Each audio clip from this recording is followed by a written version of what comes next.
entire levy committee, Mrs. Krista McCormack, Ms. Jenny Menegay, and Mrs. Melinda Scalfaro. I'd like to welcome you to the first of our 2 community forums. We appreciate your attendance this evening, as we know your time is very valuable. We hope you find this time not only informative and beneficial, providing answers to questions you may have, but we also hope this forum provides you with the facts needed to share with others in our community. It's our goal to answer many of the questions that have been circulating on social media and in our local coffee shops, but we know that you still will have additional questions. As you entered, you may have written your question on a white index card out on our levy table. We will answer as many of those as possible this evening. If you have any additional questions or your question was not answered, again, please write them on the index card and leave them in the basket on the table. Your questions are very important to us, and we want to give each of them our due diligence, researching where necessary. Please include your name, your phone number, and your email address. We will reach out to you directly within 48 hours, and we will also upload a frequently asked question page to our website, keeplakegrade.org. And we'll also answer any additional questions at our next forum, which is next Saturday, March the 2nd, 9 a.m. here in the PAW. The agenda for this evening is as follows. In just a moment, you'll hear from Lake Elementary 3rd grade teacher, Ms. Kirsten Pepper. Following Ms. Pepper's remarks, Lake School Board President Adam Doan and Mrs. McCormack will participate in a question and answer session. To conclude our evening, Lake Middle High School Associate Principal, Mr. Tom Coley, will share a few words, and then I will give a closing statement. So to get our evening started, Ms. Kirsten Pepper has lived in the Lake community for almost 40 years. Her family moved to Hartville right before she started high school. When married, Ms. Pepper bought her first home in Uniontown and lived there for 24 years while raising her 3 children who went to Lake schools, kindergarten through 12th grade. This is Ms. Pepper's 17th year as a teacher in our district. She is with us this evening to share her perspective of the value of our school system as a community member, a parent, and a current staff member. Please help me welcome Ms. Kirsten Pepper.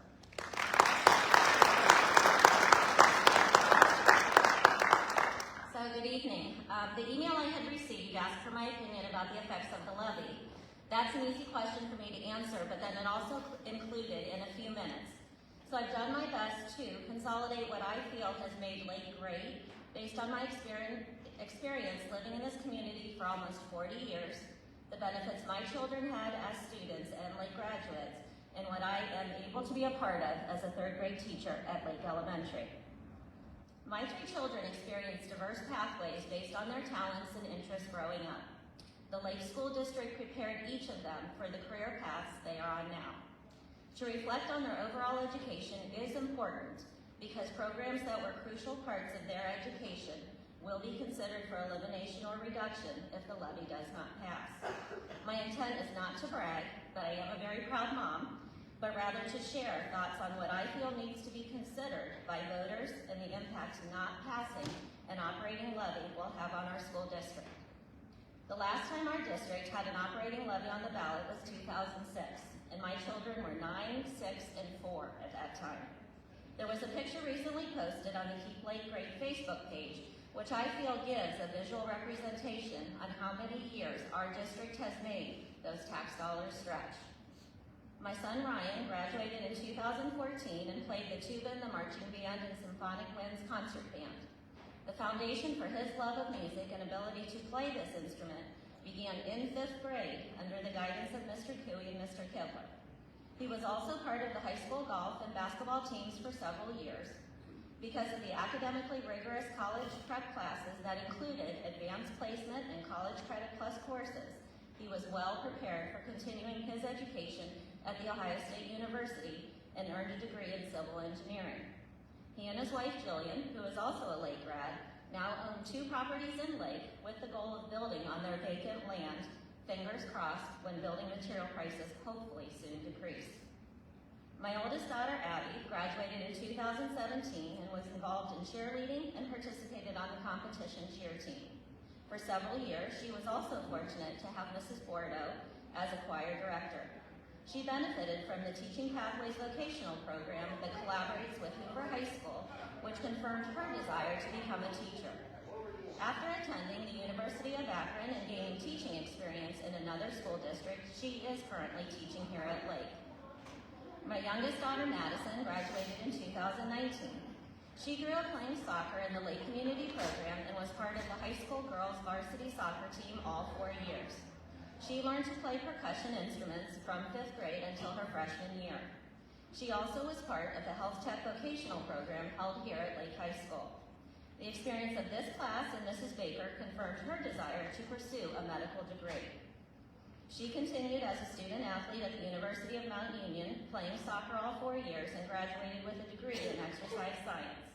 She is currently a graduate student at High Point University in North Carolina, studying to earn a physician's assistant degree. As I look at the list of programs and positions that will be reduced or eliminated if the levy fails, each of my children would not have been able to take many of the classes they did to prepare them for their higher level education beyond high school or current careers. Our family would not have been able to afford the athletic fees and therefore miss the valuable learning experiences from coaches, players, and life lessons on and off the field that athletics provide. If you know a child that plays a musical instrument in band or orchestra, or even the brief learning to play the recorder in 4th grade, you know firsthand the improvement from the squeaks and notes attempted while learning to play an instrument in 5th and 6th grade to the phenomenal performances many enjoy from the marching band at football games, middle and high school concerts, and other events where our music department is showcased. Not passing this levy will greatly impact these programs because music classes will be cut kindergarten through 6th grade. As a personal example of how what we currently offer and teach in our schools through our music program are lifelong skills. Since all 3 of my kids were involved in learning to play instruments, this year, Grandma bought everyone ukuleles for Christmas and sent us weekly emails of what to practice. Our most recent family get-together included playing Happy Birthday on the ukuleles while singing to my brother. Our current fine arts department, that includes art and music classes starting in kindergarten, provides opportunities for our artistic and creative children to thrive in those settings. As educators, we know that kids have natural talents, and these classes provide students the opportunity to learn about artists and musicians and explore various ways to showcase those talents. A typical classroom teacher does not possess the training or knowledge that our unified arts teachers are specifically trained and qualified to do. If you personally do not have a child that has been a student in our elementary schools, I urge you to look on our school website, or there may be some examples out in the hallway showcase, or contact me so that I can directly show you some specific examples of what these teachers are able to produce with elementary children. Eliminating art and music at an elementary level, even just for 1 year, will take many years to rebound the loss. Most of our unified arts teachers are involved with school groups in addition to regular classes. At Lake Elementary, they facilitate our school's Lake Leaders program, Fellowship of Christian Students who are 6th graders that come before school every Friday and have integrated their artistic talents with our technology specialists. I have the opportunity to see and work with these teachers, and their expertise is just one more example of why Lake is great. Another program that will be reduced is our STEAM offerings, or some refer to it as STEM. For those not sure what these classes and clubs include, is combining technology such as robots, engineering principles, and programming skills. All kids have the opportunity to learn these skills during the school day, and there are many club offerings after school. Most recently, Mr. Poland and Mrs. Dills have worked with groups of kids to compete in tournaments, and they've placed at the state level. Recently, I honestly began to question where all the money for the robots and technology came from. Knowing the concerns of our school budget and spending, so I asked. A majority of the money came from PTO, fundraisers, grants received, and anonymous community member donations. Another reason Lake is great, our partnership with the community to provide educational opportunities like this. I share this because we have many resources that have been donated to our schools, and some may think we've spent school budget money for these extras. If you have questions about finances or about how money is spent, I encourage you to ask. Our district is under a microscope right now with many questions about our spending. Nicole Nichols and the Treasurer's Department are very transparent and will answer any question you may have. I encourage you to look at the Keep Lake Great website first, because many of the frequently asked questions are on there. There are many false financial statements posted on social media, and it's concerning when untrue facts are being spread. As with all of the staff positions, classified and certified, from teachers to bus drivers to coaches to anyone currently on staff, we will lose phenomenal people. What makes Lake great is everyone who is currently employed and the effect they have on every child's experience as a student in our school district. We already know an additional 10 teaching or staff positions will be cut in June. Failure of a levy will result in additional 25 teaching positions and 20 bus drivers. I share this because we're asking our community to support an operating levy, and this is part of what it pays for. As a community member and a staff member, I have complete confidence in our treasurer, Nicole Nichols, Mr. Tobin's leadership as our superintendent, Mr. Doan's leadership as our Board of Education president, and all of our current board members who have proven many times to be financially responsible and efficient with our school finances and board policies. As a community member, I also pay taxes. I know the financial increase is a concern, and I respect that we all need to examine our personal budgets. As someone who no longer has children as current students, my why of financial support focuses on the value an excellent school district has on my personal property. The benefit of me paying additional taxes is a financial investment and security that my home value remains high and that Lake is a desired community for people to live. It is no secret that a house listed for sale in Lake has multiple offers within 24 hours and is sold within a week. If you live in Lake, you know you can sell your house for much, much more than you could have done several years ago. Lake's motto is educating generations, serving our community. It's evident in our community the multitude of connections our school district has with businesses and community events. This community values an excellent education, and we know our children are being raised to be respectful, responsible, and future productive citizens in our community. There's a reason people who move here stay here for many years. There's a reason that when people need to move because of a job situation, when given the opportunity, they return to Lake. I would like to thank Greg and Stacy Stern for their hard work and effort to educate and inform our community on the need for an operating levy during the last 8 months, and to Carrie Willoughby, who has now taken the lead to continue so that we are able to maintain what we currently have in our school district. Thank you for your attention while I share my thoughts about why Lake is great.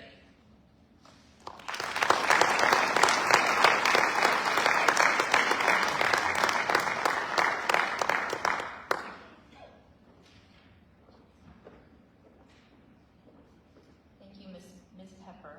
I would now like to welcome Lake School Board President, Mr. Adam Doan, and committee member, Mrs. Kristen McCormack.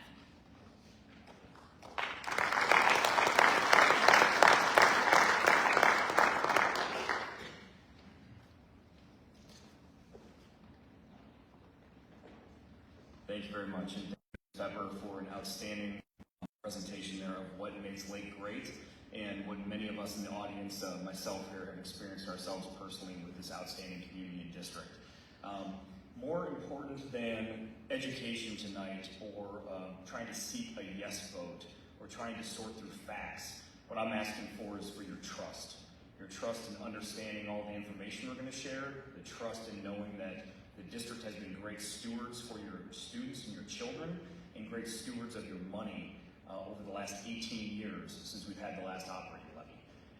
And so with that, I wanted to share a bit about who's standing in front of you and why you should take my word as the school board president for why we can be good stewards for your children and for your tax dollars. And first of all, I am one of the 5 elected community members that serve on the board. and have the responsibility for oversight for the district. Phenomenal responsibility. Love the team that we work with. They're all of the highest integrity, and it's absolutely phenomenal. I'm a husband to a former Lake teacher who's in the audience this evening, who still participates actively in the schools. I'm a 1997 graduate of Lake, as is my wife.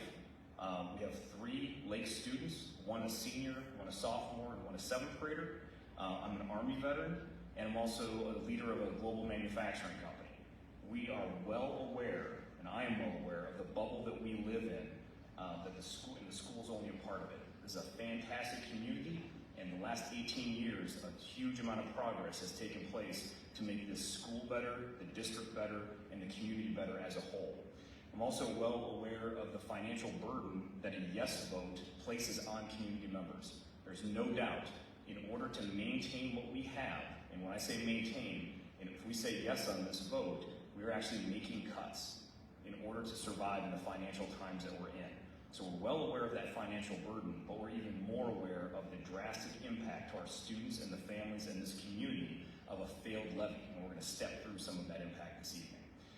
So what I ask is that you explore the facts together with me and with the entire committee members, and if there's questions after this that didn't get asked this evening, seek out the answers. Find a way to get the facts and make your decision a very informed decision. Okay, so I know that we have our agenda that we want to step through, but I know everybody in the audience probably has 5 questions on their minds. The first one is, how did we get here, right? How did we get here financially and as a district where we need to have a levy to pass? The second one is, what is the ask? What are we asking of you to sign up for in order to support the students and staff of Lake Local? The third one, how does it impact me? Everybody needs to understand how it's going to impact you in your seat, in your life, with your finances, and as you'll find out here, even with schedules and transportation for your children. How can I trust the district with my money? I assume that is on everybody's minds. Again, that's what we're seeking, is your trust so that we can move forward. And the last one, hopefully, at the end is, what do I have to do? What do I have to do to either seek out more information so I can make an informed decision, or what do I have to do to help get this across the finish line? So across those topics, or those questions, we're going to be navigating through discussions, topics of school funding, which is very complex. It's irrational, logical, and we'll step through some of that for everybody. The very specific cuts if the levy fails, and that is in the areas of busing, staffing, art and music programs, STEAM, overall programs and curriculum, as well as athletics. And then the last one is just fiscal responsibility and audits. Again, it gets back to that trust level that we operate with every single day within the organization, and that you need to have within the district to feel confident that we can move forward. So for those of you in the back, it's probably a bit more of an eye chart. I'll summarize some of this for you, and we'll make this available to everyone after this. But as Ms. Pepper said, the last operating levy passed in 2006, 18 years ago. And what are the results of that? We have best-in-class teachers and staff, best-in-class academics and offerings, best-in-class athletics overall, sustainable and reliable facilities and transportation. I don't mean sustainable in the environmental sense, sustainable that they're reliable, they're functional every day, and we can be used for decades to come. Recognized as a National Blue Ribbon School, recognized by the state and our peers as one of the best districts in the state, both financially and performance-wise. And we have a best-in-class community, which is desirable for others to move into and raise their families here. That is what has transpired since 2006, since the yes vote back then. One important fact here is that it's the same income from the levy over those last 18 years. So what has Nicole done and the entire district leadership over that time is responsible investing, because we do have investments with your tax dollars. It's responsible cutting, where we have to cut costs and cut programs and shift employees in different roles and responsibilities to make the best use of your tax dollars. It's aggressive savings actions and unique programs with things that most people don't talk about, which is our participation in countywide purchasing co-ops, purchasing bulk fuel at the bus garage, and entering into energy consortiums. So there's all those types of programs that take place to, again, extend your dollars to last longer, and so we can help educate our students and your children better every single day. One note to call out here, and we will touch on it later on as well, is that in 2015, a bond issue was passed. That bond issue does not impact our operating dollars. It doesn't go to the general fund that we use every day to pay staff. What it is for is specifically for the buildings and for our safety resource officers. So we did have that in 2015. There's been a lot of comments and questions on, you built the schools, we ran out of money. Actually, our money has lasted longer than what was projected in 2015. So kudos to the entire team that was able to forecast down to the year and then extend a year beyond how long the money was supposed to last there. Now, a bit of levity, because it's a heavy topic here for everyone. This is a very unique picture here of my son's 2006 Ford Expedition. It's in about the condition you'd expect a 2006 Ford Expedition to be in, and driven by an 18-year-old. My son was born in 2006. His car is from 2006. The last time we passed an operating levy was in 2006. There's been a lot of change in that time. A few quick facts. Gallon of gas in 2006, $2.19. Now it's a 48% increase at the pump. Oil changes up 200%. Windshield washer fluid for your car up 319%. Minimum wage has gone from $6.85 to $10.45 per hour in the state of Ohio, up 53%. Why do I share these facts? Because $1 million in 2006, that buying power that you gifted to us in tax dollars, we would now need $1.5 million to go and purchase the same items that are necessary to run the school, to build new areas, to buy technology, to educate your students. So the buying power of the dollar from 18 years ago to today, which is what we're being funded with, has lost about 50% of its value. So just a significant point to take away when you think about how long we've been able to make it last, and think about in your own lives how much costs have gone up and what the school has to do to survive. Okay, so now we're going to dive right into some of the significant topic here that we all need to understand, and that's the cuts. And we're going to break these down into buckets, and I'll talk about them so it's a little bit easier to digest. The major takeaway is that we no longer have a get-out-of-jail-free card. We attempted to levy in May with a lot of education. We attempted even more community sessions, 75 community sessions going into November. Very close election there. Didn't pass. This is what we have to do. March is our last opportunity to take on the responsibility to get to the ballot box, vote yes for the levy, and have the funding that keeps Lake in the same set of excellence that we know for education, athletics, art and music, our transportation, and taking care of our students and families. So let's dig into it. The very first thing here, I'm going to steal this mic because I'm a walker. The very first thing here is the student day. So what does it look like for the start of the day and the end of the day for all of our students, for our staff, and for parents? So we look at it one by one. For the Lake primary, the day today starts at 8:50 a.m. and ends at 3:20. Going forward, should the levy fail, kindergarten and first grade will be 8:50 to 2:50. So that's a 30-minute reduction in the day. And some may say, okay, it's a 30-minute reduction. What's the major impact? Well, if you look at Lake Elementary today, all grades at Lake Elementary are 9 to 3:35. We will now have 2 different time periods within Lake Elementary that we need to satisfy student starts and stops. So we'll begin at 9:05 a.m. for 2nd through 4th graders, begin at 7:50 a.m. for 5th and 6th graders. We end at 3:05 for 2nd through 4th graders, and we end at 1:50 for 5th and 6th graders. It's a very big difference between the primary and then 2 different striations within the Lake Elementary program to stagger the start and stop times because of some of the effects that we have with staffing. At Lake Middle High School, today we are at 1 set of times. We start at 7:39, we end at 2:21. We will have 2 different times of starting and stopping. 7th and 8th grade, 7:40 to 1:40, and 9 through 12, 8:40 to 2:40, down to a 6-period day. So we're actually moving from an 8-period day to a 6-period day with the elimination of some of the class offerings and the extracurriculars that we have built in through the day there. So we need to consolidate some of the time down. So Adam, the question has been posed, because this started coming out when Mr. Coven put these cuts out the other day at the board meeting, and a lot of people were asking, well, why is this necessary? This seems very complicated. It seems like this would be a lot more hassle, and it doesn't seem like it's really needed coming from a parent of 3 who would be at 3 different times, 2 in the same building. So the question a lot of people have already asked me, specifically is why is this necessary? Yeah, that's a great question. So obviously the schedule seems very chaotic, right? It's hard to even explain all of the different start and stops of all the days. As we have expressed before, with the failure of the levy in May, 13 positions were eliminated from the district. With the failure of the levy in November, we have committed, pass or fail, that 10 more positions will be eliminated come June. Should the levy fail in March, there will be 15 more teaching positions on top of the 10 already committed to, on top of the 13 already enacted, as well as 20 bus driving positions approximately that will be eliminated. So it's a huge impact to our ability to offer classes and curriculum, and then to transport students to and from school in between all of the programs they're in.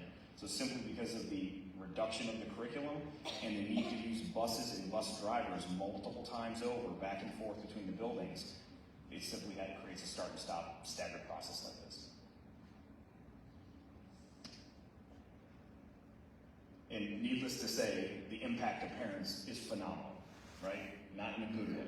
Phenomenally bad as far as the impact. So if you're working parents, working family at home, and even if you have a stay-at-home parent that's there, this is tremendously impactful to your daily life. Getting kids out the door, picking them up from school, and coordinating all their activities. So we recognize that, but when we take that staff reduction, those busing reductions, this is where we're at. So next on to that, because it's intimately tied to, is the bus routes.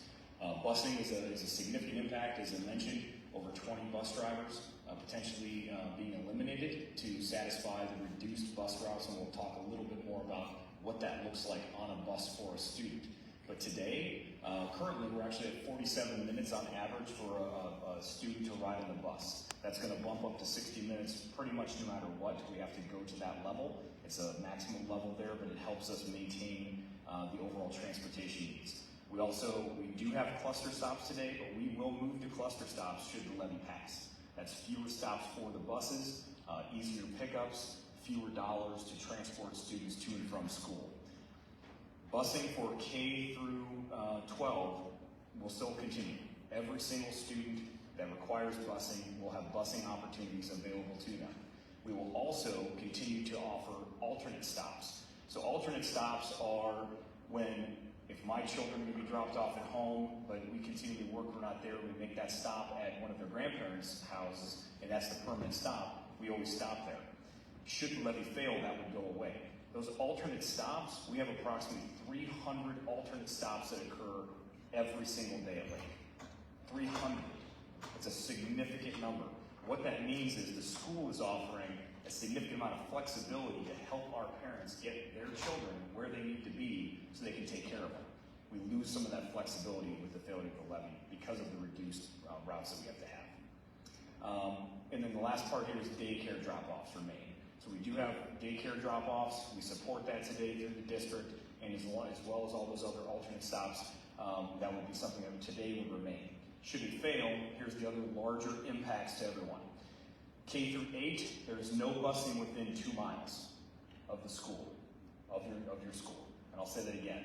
K through 8, no busing for students in the district within a 2-mile radius of the school they attend. If a kindergartner that goes to Lake Primary and lives 2 miles, within 2 miles, the expectation is the parents are transporting them and that student is walking to school. That is not a desire of the district. We do not want students walking on Cleveland Avenue. However, that is a state minimum requirement for busing, which we have to put forth and support. 9th through 12th grade, no busing at all. 0 busing for 9th through 12. I know my oldest son is not 18 yet and is graduating. He has not been driving his entire high school career. He doesn't have a busing option. We would have to transport him to school if he would have been a freshman or a sophomore. The bus routes, as I said, for the alternate stops, we would completely stop that. No alternate stops, so it's 300 a day stopping, and no daycare shuttles. The other last piece here is based on the residential parent is the spot to drop off. So again, if we have a location where you have the alternates, you have a dedicated family member where your student is being dropped off, you would have to drop them off at the residential address of the parent that lives in the district. So not only all the alternate stops that we classify and make amends for can accommodate, we would have to go to the residential address of the parent. And we talked about busing earlier, Adam and I asked the question as a mom who 3 kids ride the bus. I mean, how much money could this possibly save? Like, why is this such a big cut that we're looking at if the levy fails? Like, why is this seems pretty drastic, it seems pretty comprehensive, it seems like it's gonna affect not only lots of parents who currently use busing situations, but also parents who drop off, because guess how many kids are now gonna be dropped off instead of ride the bus? And the kids that get home, like my youngest is 8, he can't get off the bus by himself, so it causes parents a lot more strife than I think some of us realize might be necessary. So how big of an impact is this? Like, how much does busing actually cost? Yeah, so it's a great question when you talk about our funding. So we'll get into some of the school funding in a little bit with some of the other metrics, but you'll hear this number over and over again that over 80% of all of our costs as a district are in our people, right? Salaries and benefits. We're a service-based organization to teach your children, to help educate them, to transport them around. But after you get through the staffing numbers, one of the next largest costs is busing and athletics. And that busing number, it's actually a great segue here. So in FY23, our transportation spend was $2.4 million. It's a huge number. Transportation costs a lot. Our busing fleet, all of our drivers, we do, as you saw, all of the alternate stops, going to all the sporting events. It's a huge amount of cost, and that is not including the cost of the buses themselves. And so it has taken, as a side note, it's taken over a decade to get our busing situation from a true fleet standpoint to a manageable and sustainable spot that it is today. And I think many would argue that we're still not 100% there. We don't have enough spares that we need to transport the students every day, but we have a reliable fleet. So it's a huge cost to us at $2.4 million, and the reduction in that is in the hundreds of thousands of dollars impact to us when we eliminate the other busing. And one more question on that is, so if these cuts happen, how long would it take us? What is the realistic idea of then, so say the levy ends up passing in the future, how easy is it to get back to where we are with busing? I mean, I know the investment in the buses, and I've learned a lot about how much all this stuff costs, which is kind of mind-boggling, but is that something that can happen in a year, in 5 years, and what does that take for a district to recoup? Yeah, absolutely not. I think if Mr. Tobin was up here, he would say it has taken over 10 years to get us to a spot where our busing is sustainable and we feel good with our fleet. I've been on the board for 3.5 years. We've purchased 3 or 4 buses over that time period. The lead times for buses are extensive. The cost is extensive. And if you are in a district that is not fully funded, I can tell you right now, we're not buying new buses. We're going to be putting in maintenance work to keep old buses going, which is not very good for then your maintenance costs and ongoing costs, and then the sustainability of keeping your students on the road and not broken down. But a few other things with that. So again, this is all a result of moving to state minimum standards. This is a state minimum standard. It's not that the district sat around and we thought, what can we do to cut costs and things that are impactful? These are recommendations from the state, and these are the minimum standards they say we have to adhere to. So again, K through 8, no busing within 2-mile radius. 9 through 12, no busing at all. That impacts 447 K through 8 students. It impacts 440 9th graders through 12th graders. So 887 students out of our 3,300 all of a sudden have no busing option available through the district. So again, reduction of approximately 20 bus drivers due to the reduction of the routes and the staggered start times. It's an increased bus density, and you see it down below, very hard to see. What I can tell you is that bottom right picture, which is the recommendation from the state auditor, there are many seats that are 3 abreast. Almost all of them. So your students who enjoy 1 or 2 students in a seat, which I would say is a comfortable setting, are now going to be 3 abreast in many cases, so that we can maximize our student density and maximize our routes and support all of the staggered route times that we have. And this is with an increase to an hour each direction with them sitting in that? That is correct. State minimum standard, 1 hour each direction for transportation for students. That's correct. We Okay, the next one, very, very important topic, and I would say very hot topic in the community, especially for our parents with our younger students out there in the K through 6. Music, art, STEAM, library specials. If the levy passes, we have the funding to still support those phenomenal programs that are proven to enhance academic excellence. We know that early introduction to music, early introduction to art, early introduction to STEAM, with all the library as well, and so I'd say the regular programs of our phys ed and gym programs, regular cadence of that, enhances their academic performance. It's why we have it. It's why we've gone above and beyond. That is not supported by state minimum standards. It's actually not. I say you do not need to do this for K through 6. It's not necessary. We view it as a district and have for a very long time that it is a needed component to set students on the path to excellence. It's a feeder program for what they're going to do in middle school, a feeder program to what they're going to do in high school. It's how we keep our orchestras full, our marching band full, our art students and art programs excited to go and do that, gym to be physically fit, and it's what we believe in. So again, what would happen here is music, K through 6th grade, eliminated. Done. Art, K through 6th grades, eliminated. Gym, K through 6th grades, it's reduced to once every 9 days. A state minimum standard, once every 9 days. STEAM programs, reduced offerings K through 12. It's not a full elimination. We have programs that are built into curriculum, but it's significantly reduced. And so a lot of the work that's gone in to have STEAM be a center of our youngest children's education goes away. And then the library K through 6, that special is reduced. So they're just not there as often. I think everyone in this room would agree, exposure to fewer books and less reading is not the path to academic excellence. So I sense a theme here when I asked. I kind of jotted a few questions down that people in the community have been reaching out since I kind of became involved. I think they thought it was easier to ask me that had no role within the school board or administration. I'm just a mom like most of the people who I'm friends with, and they said, well, how in the world is it possible that we're going to eliminate art and music for kindergarten through 6th grade? Like, how is that okay? And I said, well, it's not. And the theme I think Adam's going to say is state minimum standards, and that's our only option. Is it, there's really nothing else to say other than that. No, that's it. That's what it is. It's state minimum standards. And again, when we look at what we're up against here and why we're asking for a levy, the levy is to continue much of the academic excellence that we have enjoyed for quite a while here at Lake. The state minimum standards don't support the above and beyond programs. And we'll talk about that on the next one here, which is a great segue. So right now, the levy passes here in March.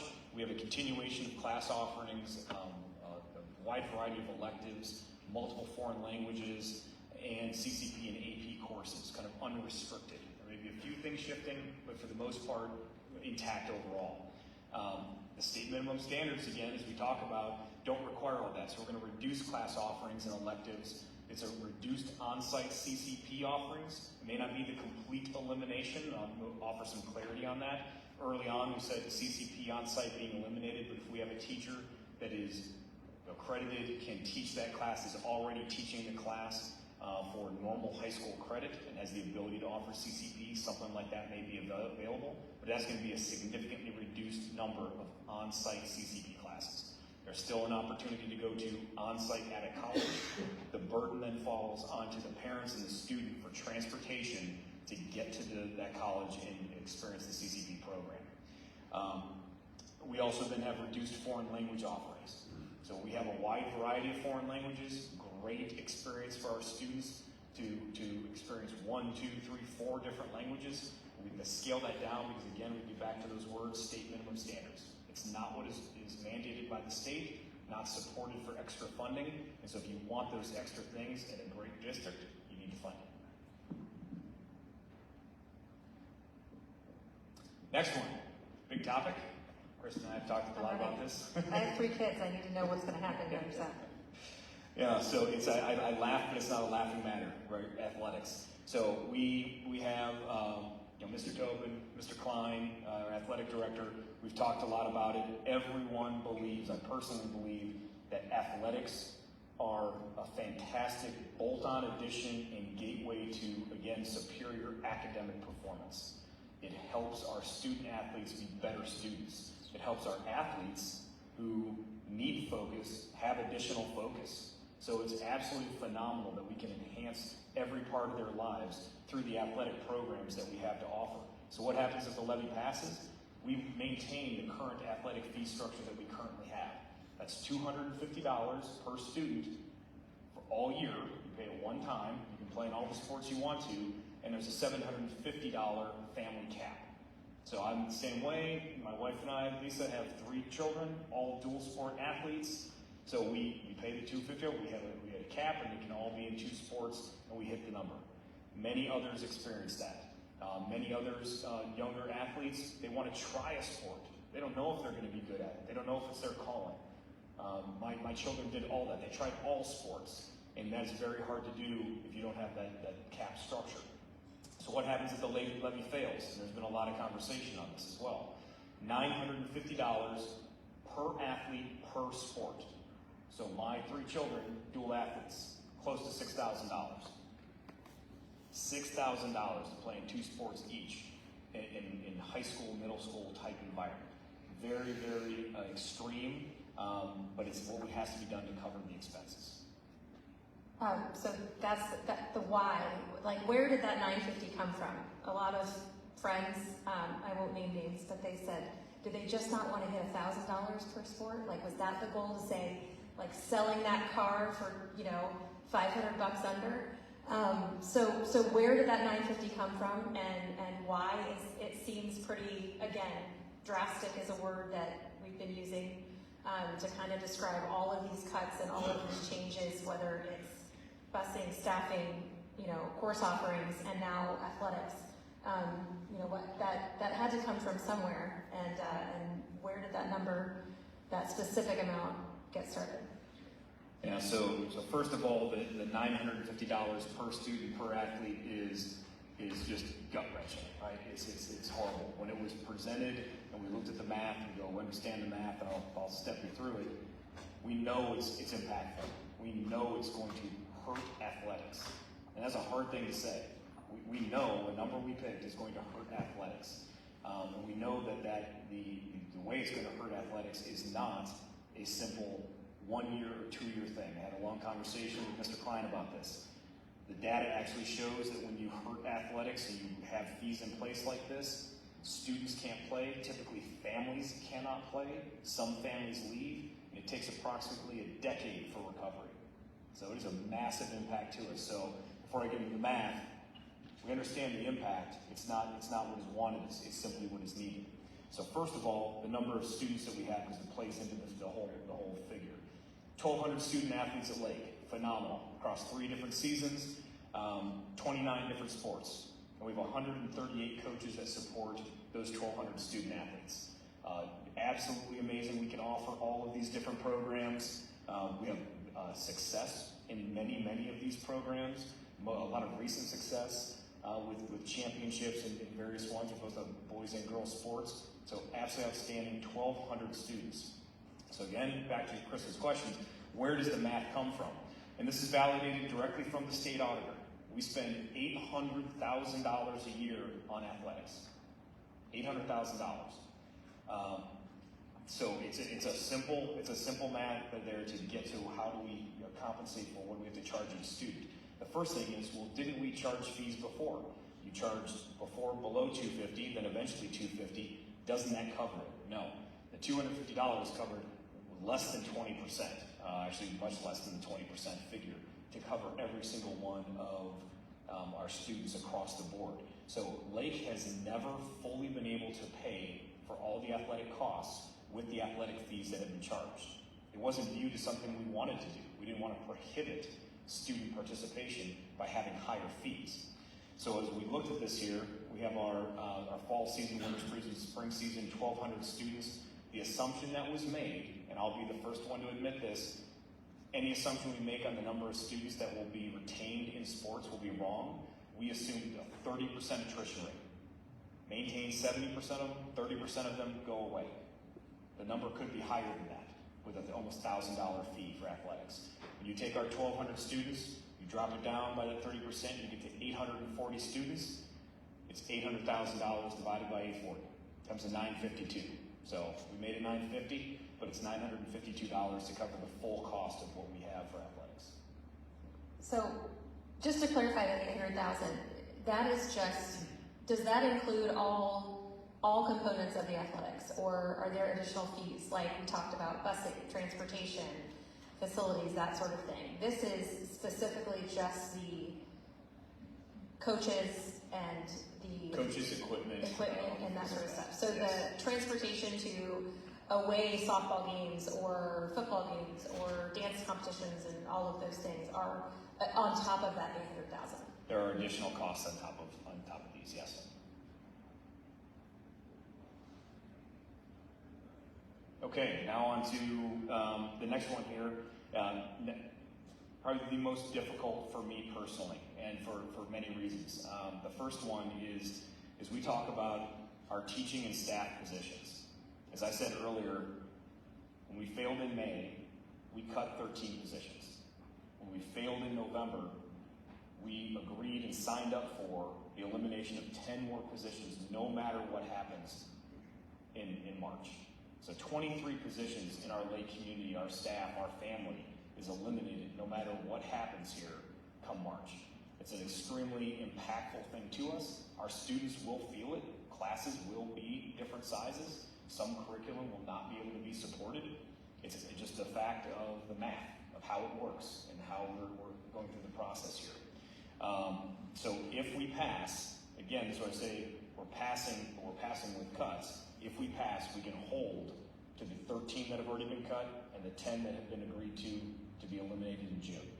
Should we fail, it's an additional 15 on top of the 10 we've committed to, 15 teaching and staff positions, and approximately another 20 bus drivers, depending upon all the route side that we discussed. And so in a total here, from the first May failure all the way through March, should we fail, we have an elimination of 58 total positions within Lake. And that's why I say take it personally. These are individuals that work in our building, spend a lot of their time here, find most of their day here, or on the road transporting our students and taking care of them and talking to them and helping them through their day. They live in our community for the most part, and they're human beings. 80% of our cost is people, salary, staff, salary and benefits, and 58 of these individuals could be gone in total by the time this fails. Well, we talk about, and you mentioned how people are the most expensive thing. That's what 80% of the budget is spent on. So obviously that's where the cuts come from.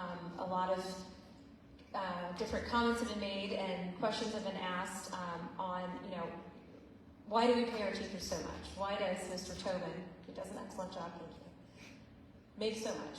Why they make more than anyone else in the county? For that matter, I've seen comments that we have the highest paid teachers and admins in the state of Ohio. Is that true? And personally, we talked about this earlier, and I think you get what you pay for. So we have phenomenal educators, phenomenal administrative staff, phenomenal support staff around everybody wants to work at Lake, they want to live at Lake, and they want to do all of this. I mean, as much as I think we pay them well, I always think we could pay them more personally. But I certainly don't think they're in it just for the paycheck. So how do we rank compared to other like districts and neighboring districts with compensation? Yeah, it's a great question. It's a question that has come up since the very first day that we discussed or voted in that we were going to have a levy during our second board voting in January of 23. And it came up just in exactly with what you said, Kristen. We're overpaying our administration and our teachers. Everybody should take pay cuts because we're the highest paid in every category everywhere.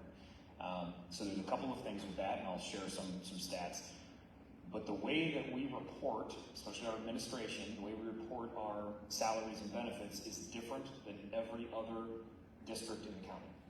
So we tend to demonstrate more of an all-in number. That is not necessarily what is done with everyone else. No one is doing anything against any rules. We have a more transparent figure that was decided a long time ago so that facts were shared and the community would know where dollars were. But here, there we go. But here's where we really stand. Some of these numbers are 21-22 school year, some are 23-24. So our superintendent paid 5th in Stark County. I'm going to back up one moment here. We've ranked number 1 in Stark County in our school performance for 8 years. 8 years. Absolutely phenomenal. National Blue Ribbon School, outstanding athletics, outstanding academics. We pay our superintendent, our CEO of this district, number 5 in the county for number 1 performance. Our treasurer, who has made money last 18 years and a year longer than anticipated, 4th in the county. Our teachers have a variety of steps here, okay, based on tenure and education. So you have teachers ranging that are coming in, starting teachers ranked 5th in 22-23, 5th and with their masters, 3rd with their masters at the max step, and maximum teacher pay being 4th in the 22-23 school year. So our teachers are not the highest paid in the county. Our superintendent and treasurer are not the highest paid in the county. We rank 3, 4, 5 across those general categories. And then you look at our assistant superintendent, 6th, curriculum director, 4th, special services director, 5th, middle school, high school principal, 6th, elementary principal, 5th. This is for number 1 performance. This is number 1 performance. If anything, we should be looking at this and going, you get what you pay for, we have number 1. So I take issue at times when this is challenged, but a lot of it is because not everyone is exposed to the facts of an apples-to-apples comparison of all-in numbers and how we compensate the entire administration, teachers, and staff across the county. One thing that I will call out, and I encourage everybody to go right to the Lake website or the Keep Lake Great website and take a look at the CUP report. This report compares us against peer groups, average size schools across the state of Ohio, our peer group, North Canton, Jackson, Hoover, Field, takes a look at all of these different schools, the state averages in all of our expenditures, our student size, our administration, our teachers, all of that. We have 17 administrators. You may see decimal points on there. You can't have 0.8 of administrator. It doesn't work. So you take a look at it. We have 17 administrators. We are lower than their peer average for districts that are around 3,000 students.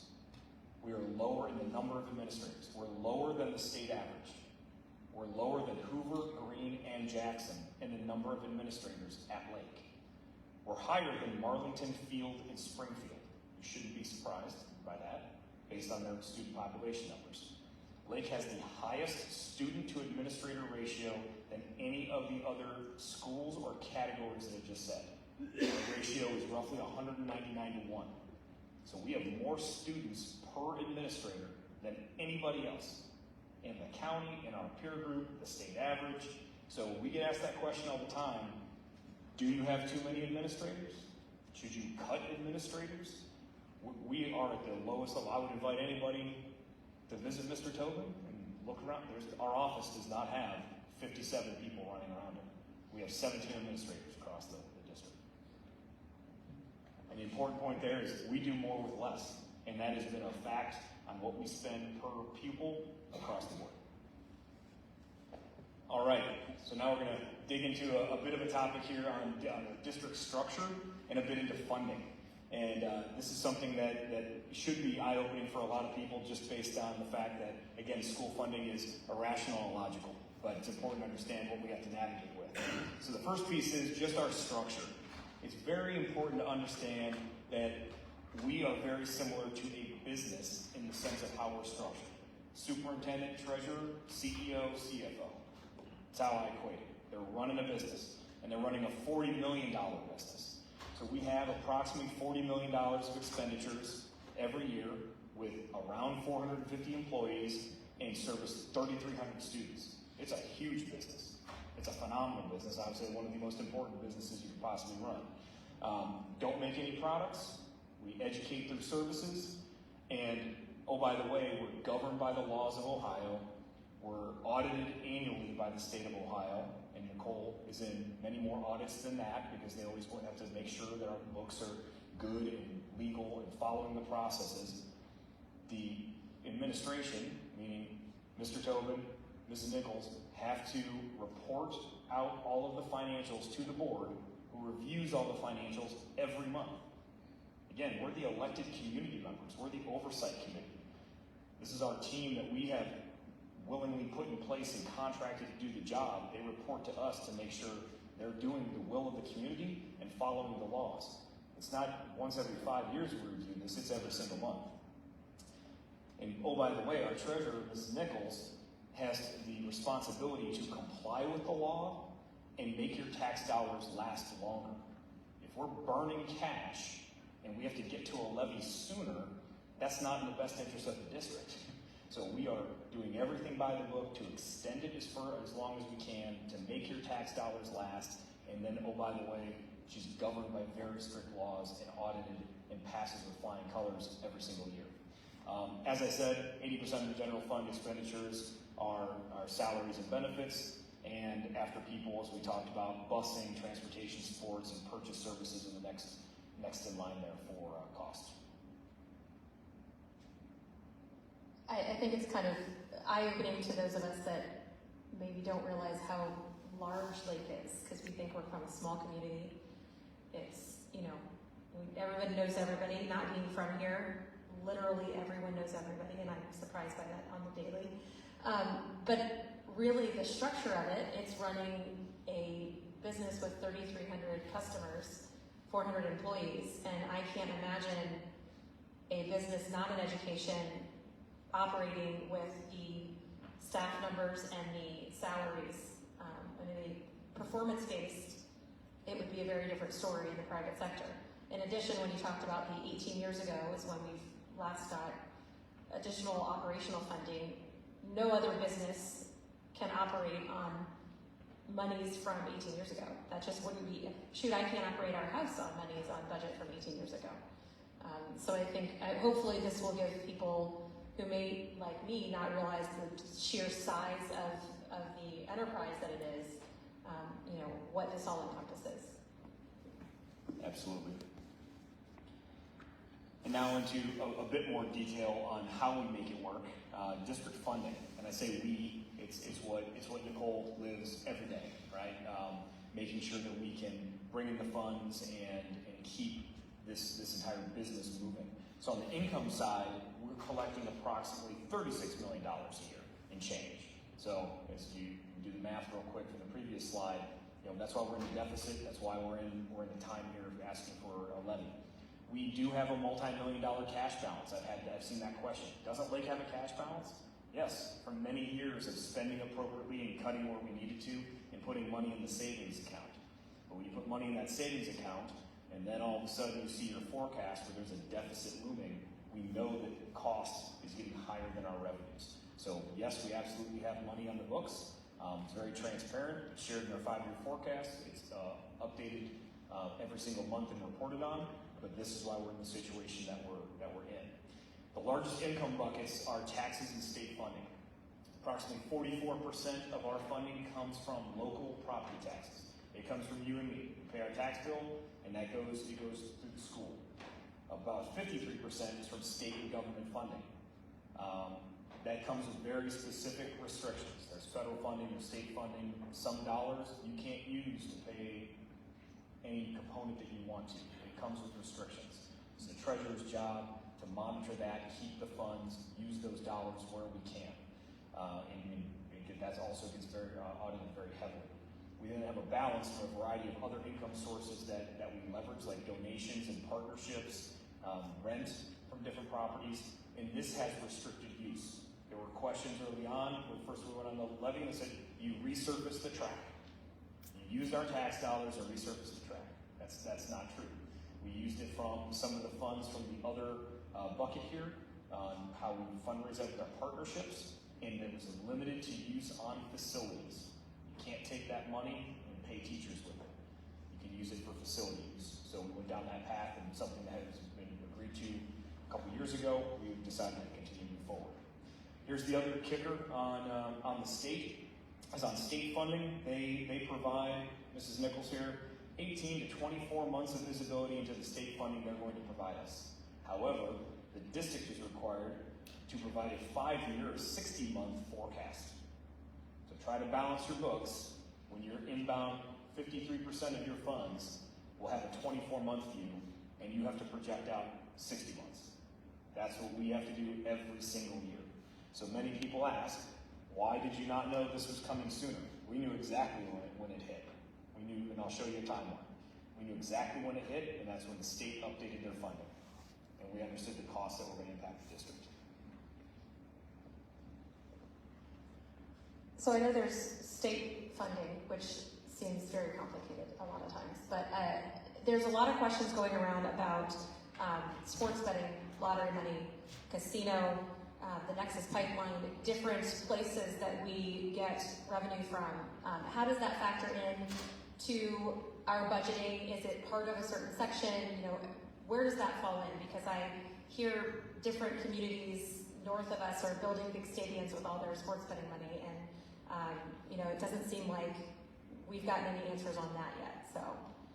Yeah, so we've been, again, Mrs. Nichols been in contact with members from the state in the budget offices, and so we need clarity on that as well for some of this. So, yeah, the sports betting, there's been some articles on that, some poorly written articles that make it sound that sports betting dollars are flowing directly into schools.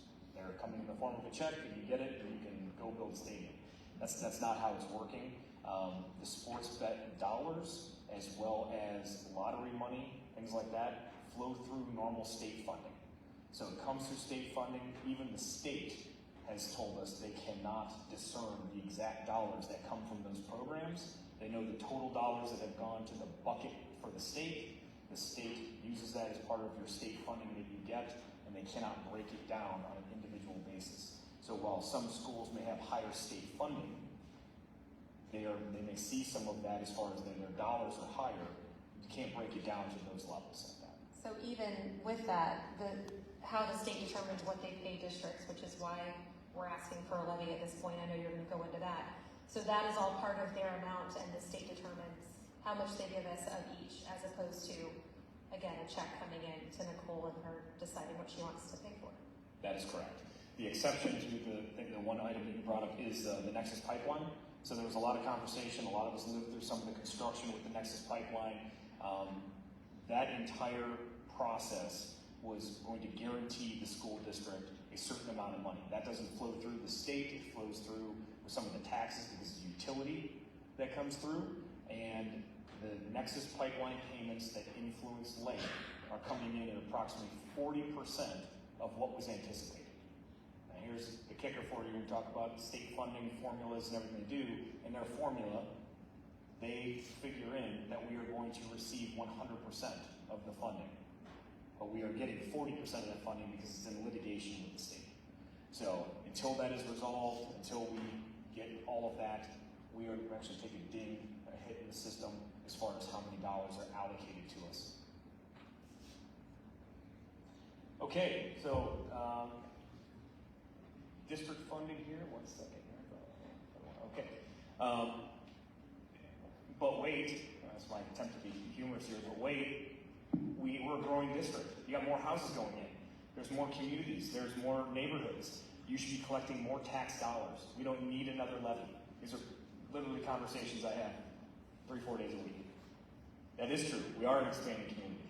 We are growing. We are putting in houses. But the operating levy from 18 years ago was set at a certain millage, certain dollar value. That dollar value is what we can collect as a district from the community. So we do not have the ability to apply the same millage to every single new house that comes in to simply proportionally increase tax revenue. That's not how state funding works. So state law does not allow us to collect higher levels of tax dollars, right, even as we grow. And then Lake, as I said, like all districts, can only collect the total dollar value that comes in. And if more houses are built or more homes value increase, the amount you pay, I'll say that again, if more houses are built or the home values increase, so as we continue to expand, we can only collect the same total dollars. Everybody pays a little bit less, if that makes sense. If We approved $1 million on 1,000 houses, now we have 2,000 houses, we collect $1 million. That's how it works. There is a little caveat with some asterisks up here. There are different types of millage. This is when you start to get really in the weeds, right?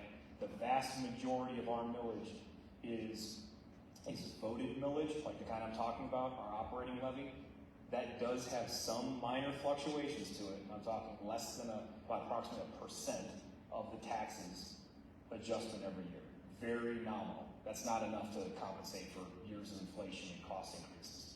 So the vast majority is voted millage that has a very nominal increase to it. Because I know there's a lot of people out there, great, that want to investigate and dig through it. You're going to say, I saw this went up by 1%.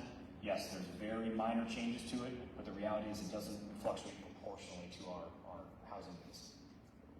So what does that mean for a family living in Lake right now, with all the new houses being built up the road, with people moving in, because again, right now our school system is drawing people who want to be here and send their kids here.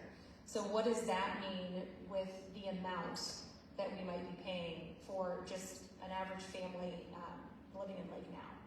Yeah, so there's two parts to that answer, right? So the first one is to the school, you're actually paying slightly less, right? When it gets assessed, you're going to pay slightly less because there's more houses that are paying into it. That doesn't mean you're paying less taxes. And this is where there's a lot of confusion. Property taxes go up, they could go up significantly. Those dollars aren't all coming to the school district. So there's a difference between the state collecting more taxes from you and more dollars going to the school. But to the school, you're paying just a little bit less. So for specifically what we're voting on this issue 22, and the millage and the amount that it will raise for the schools, it'll basically be a smaller piece of the pie for every resident as more people move into the district, because that amount will never change, even though other taxes may fluctuate, go up, go down, depending on appraisal. This levy is one that is not going to be impacted by those changes.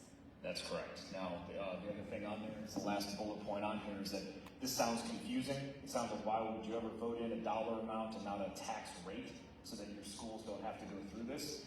The state of Ohio has determined that the school funding that we operate in and live in is unconstitutional. They did back in 1997. They've done that multiple times. You can research it. It has been deemed unconstitutional because it doesn't allow for fluctuations within the communities. It was put in place to protect consumers, homeowners, during rapidly high inflation and gaining inflation back in the 70s. So there was a period of time where it made a lot of sense, so you wouldn't all of a sudden be bankrupt because your taxes went so high and you were paying it all to your schools. However, times have changed, and for 20 plus years, it has been unconstitutional in the state law. Okay, so district funding. This is where we're like, okay, so that's a lot of great information. So how does it actually work? And again, it looks a little blurry up there, so I'll try to walk you through it. This is where we're talking about something being a little bit irrational, right? So run and mandated by the state. We don't influence this. As I walk you through it, some of you, maybe if you've talked to me before or you send me an email, you say, you should change the law. Well, we're not the state legislation. We have to abide by the law that comes through, okay? So what this does, the state funding uses a district's valuation to determine how many state dollars we're going to receive. That's a big part of that formula. So as Lake's home prices have increased, our valuation has increased. Corrected if the number is slightly off, but I believe over the last several years we've increased $150 million in valuation of our district. What the state says is we should be able to collect more taxes from you, the community. Doesn't mean that we've passed a levy that says we can do that. It says you should be able to do that. And if you should be able to do that, well then I, the state, can give you less. So they look at our increasing community value, a great desirable place to live, homes going in, our valuation is increased. They decrease the amount of state funding that we have because we have the potential to tax the community more. So the result is that state funding is decreased, as I said. And then the other side of that is we're also exposed to unfunded mandates by the state. So some of these influence all districts. We must, staff, provide curriculum, provide programs for students, all of which we think is absolutely appropriate. Most of it is absolutely appropriate. So right thing to do to take care of students. The problem with some of that is that many of those things, which are the best solutions, are either unfunded entirely from the state or partially funded, either upfront or through some partial refunds. So there's a lot of added cost that comes into the state that they don't compensate us for. At the same time, rising valuation in the district, less funding overall coming in. And believe me, it's not quite as simple as that, but at a high level, that's how it works for us.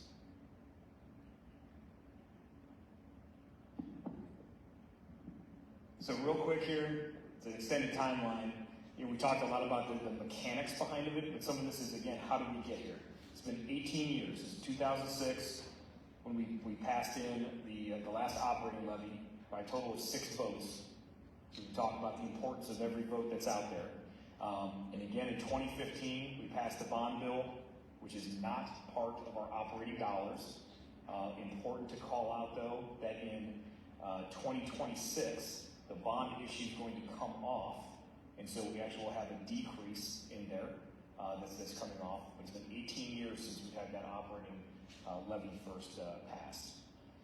So another component, we talked about it a bit here as far as when did the district know about when we had this deficit. So if you go back to all the way to the left, if you can't see it in the back, is November of 2022. So we got a revised 5-year forecast, revised 18-24-month forecast from the state. Here's what your funding is going to look like. Our treasurer, Nicole Nichols, generated our 5-year forecast, and for the first time, we demonstrate a deficit in the future.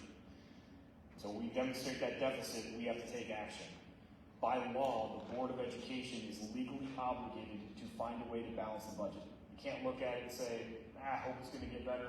Interest rates are going to come down. Inflation's not going to be so bad. That was in November. In January, we approved the May 2023 levy. As we talked about then, in May it failed. In November it failed. And that is what has taken us all the way to March on the far right of the timeline here for where we're at. But again, getting back to the beginning, we had visibility at the immediate point of getting our state funding and us generating the 5-year forecast. So we've known for 15 months, it's been pretty loud and vocal about the impacts, and most of the cuts that we've discussed have been discussed ever since the onset of this entire program.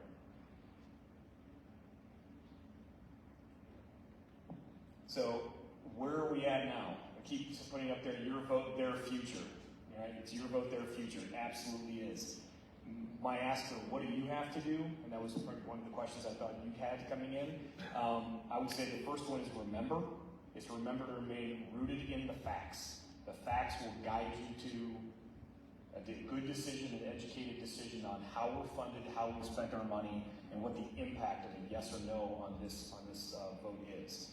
Seek any clarity, reach out to any committee member. We have the Keep Lake Great pages. You can reach out to board members. You can reach out to the administration. If you have a question, ask it. And the next part here is take action. This is a staggering fact. 1 in 4 Lake parents did not vote in the November election. 1 in 4. 1 in 4 parents of Lake students did not vote in the November election. So if you know someone, you are one of those individuals, we need you at the polls, we need you to vote. As a reminder, on that timeline I showed you, going back to 2006, it passed by 6 votes. So every single vote counts. Your vote counts. It's the only way to get this across the finish line. And to keep Lake great, I need you to get out and vote. So thank you very much. Thank you, Adam. I know that a lot of information shared, a lot of details that I think hopefully a lot of people who are watching online right now maybe learn something new. I always do when I get into the weeds of the numbers of how this amazing school district is run. So thanks for taking the time to kind of explain it and answer questions. And again, any committee member, any board member, neighbor, anybody, we have the answers. We just need to know what questions you have for us to help you be informed and to help you make that decision before March 19th, hopefully, but at the latest on March 19th. So. Thank you very much. Appreciate it.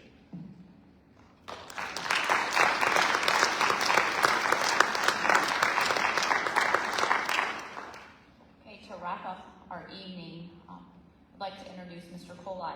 He has served as an associate principal at Lake Middle High School for the past 3 years. He began his service to Lake in 2004. He has taught English, coached football and track, served as the English department chairperson. He and his wife Michelle and their 2 children, Ryan, a 22 graduate, and Courtney, a junior, currently reside in Lake Township. Mr. Colai.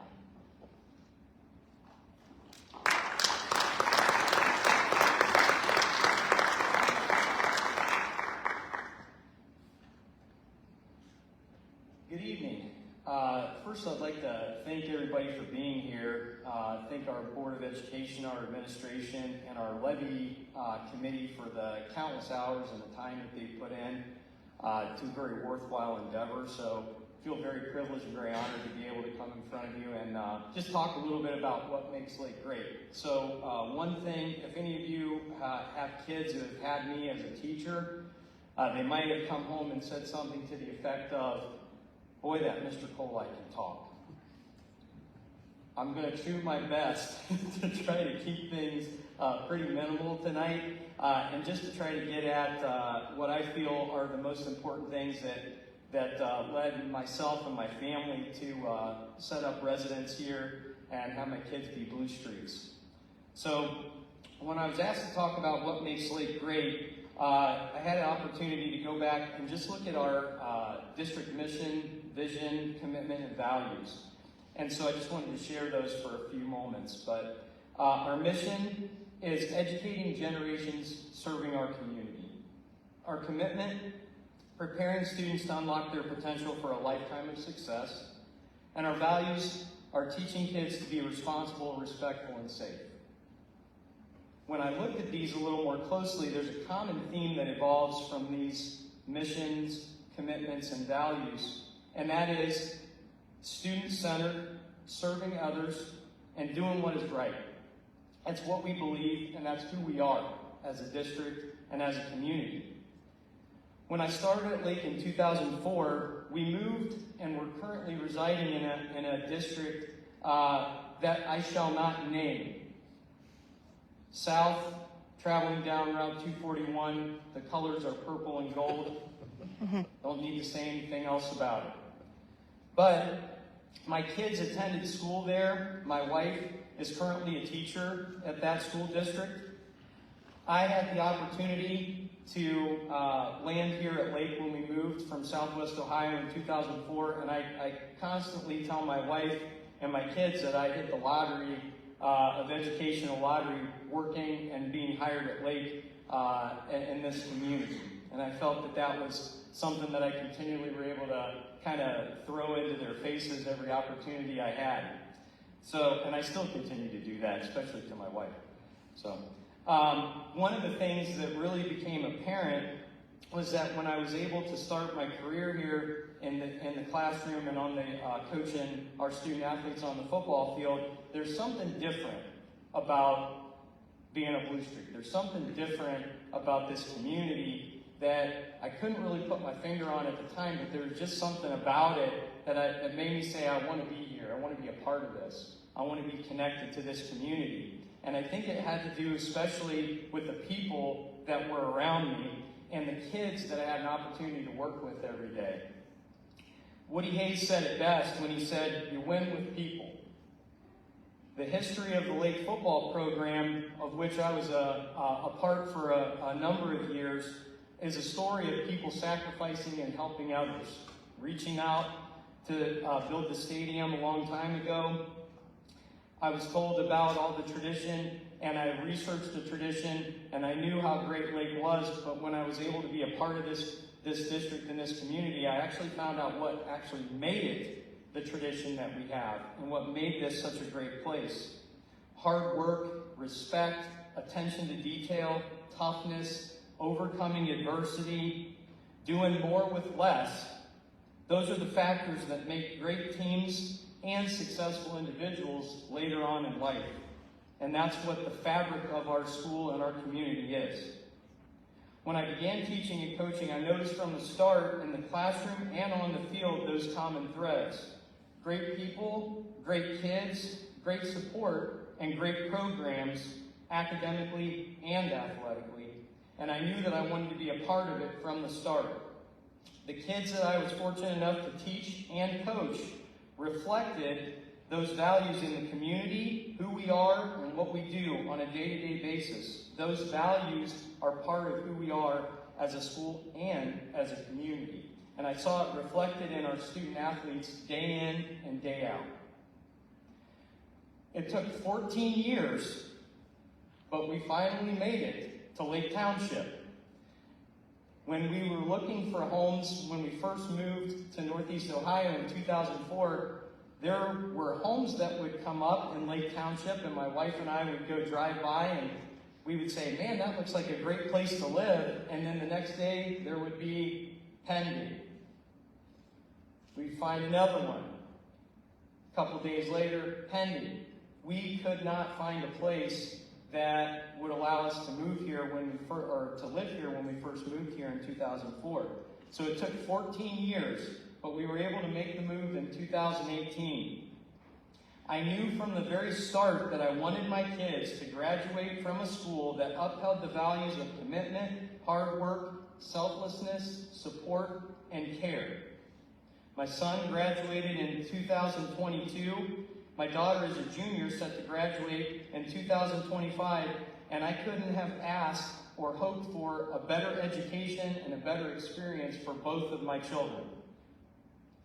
I've appreciated the support and care shown toward my kids and the help given when they needed it from numerous teachers, calling, sending notes home, and supporting, even when it was, I felt and they felt at times maybe unneeded, but in reality it was. During the pandemic, I can thank Miss Ardilla for her calls of encouragement and support for my son, who was really struggling with his Spanish over the time we were in lockdown.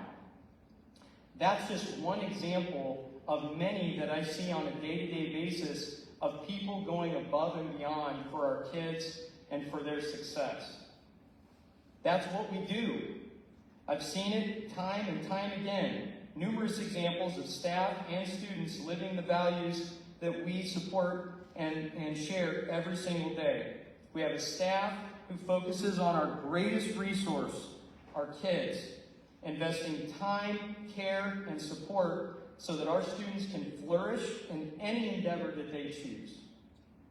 I've seen great outcomes, lots to celebrate with our staff and students daily, from the big wins to the little wins. I've seen kids who overcome difficulty and adversity day in and day out. With the help of our staff, our teachers, anyone involved with our kids on a day-to-day basis has a chance to impact them, and we've seen it time and time again. And I want to end with a great example of this in action. Just recently, I've had an opportunity to meet with one of our middle school students who was struggling in math. The math teacher sent me an email talking about the difficulties that this particular student was having with turning homework in and understanding math concepts. Had a chance to meet this student. During our course of conversation, the student shared with me a difficulty in completing homework and understanding the content.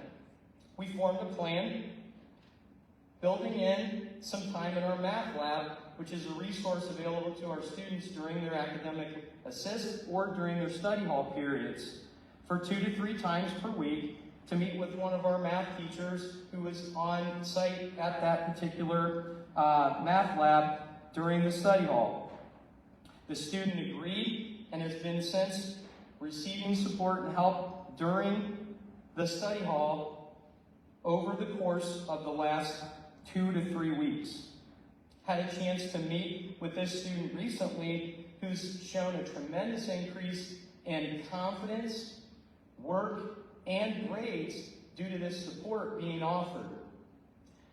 Interestingly enough, the teacher sent a positive behavior referral to my desk raising the information about, or sharing the information, I should say, about this student and what a tremendous success story this student has been, because she has seen this student's confidence increase, grades go up, and general demeanor and confidence about math in that class skyrocket.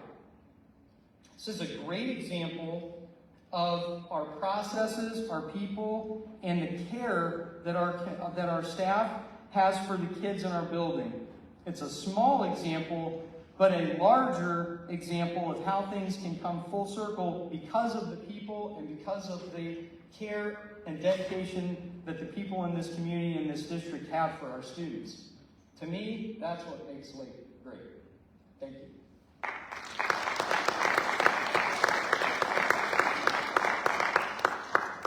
As we wrap up our evening, you may be asking yourself, where do we go from here? As Mr. Doan mentioned earlier, from the May to November election, our yes votes increased 163%. And that was as a result of the hard work of our teachers and staff texting, calling, and going door to door. The margin of loss in November was 301 votes. Every vote matters. The last operating levy in 2006, hopefully you'll remember, was a mere 6 votes. Every vote matters. So how can you help? We ask that you share the information you received tonight with your colleagues, your family, friends, and neighbors. If in conversation you are asked a question and you don't know the answer, direct them to our Keep Lake Great website or Keep Lake Great Facebook page. And on a side note, we did not receive any cards written on an index, or any questions written on a card. So we don't want anyone to think that we were avoiding any questions that were asked. We did not receive any. Another thing you can do to help, you can invite others to our next community forum. Like I mentioned earlier, March 2nd, next Saturday, beginning at 9 a.m.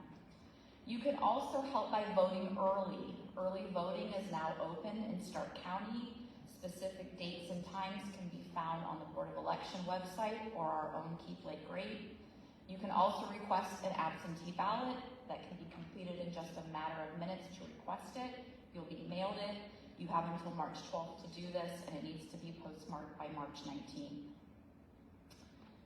We cannot, again, stress how much every single vote matters.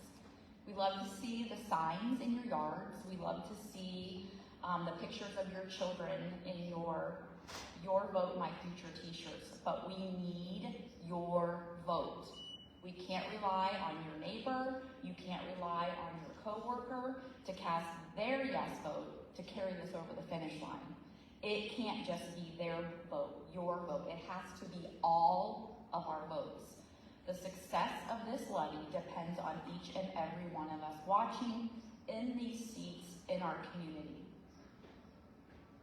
I don't want to wake up on March 20th and look in the mirror and regret and think, I could have done more. What more could I have done? The time is now. We do not get another chance. We do not get another chance. The failure of this levy is detrimental to our schools and our community for decades. For decades. So remember, it's your vote for their future, for the 3,000 plus students in our district that do not have a voice, but you have their voice. You carry their voice. So every vote matters. I'm very passionate about this.